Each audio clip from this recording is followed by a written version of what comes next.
अस्सलामुअलैकुम, आप देख रहे हैं होराइजन न्यूज एचडी। खबर शामिल करते हैं। साहिवाल से पुलिस थाना फतेहशहर की कार्रवाई, रिपीटर 12 बोर और 19 लीटर शराब बरामद। डीपीओ साहिवाल सादिक बलोच की हिदायत पर साहिवाल पुलिस की जराइम पेशा नासिर के खिलाफ बिला तफरीक और बिला खौफ खतर कार्रवाइयाँ जारी।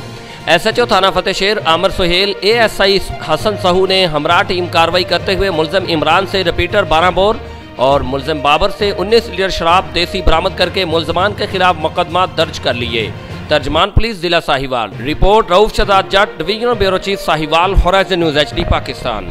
मजीद खबरों और अपडेट्स के लिए हमारे YouTube चैनल को सब्सक्राइब करें, बेल आइकॉन को प्रेस कर दें और हमारे Facebook पेज को लाइक कीजिए।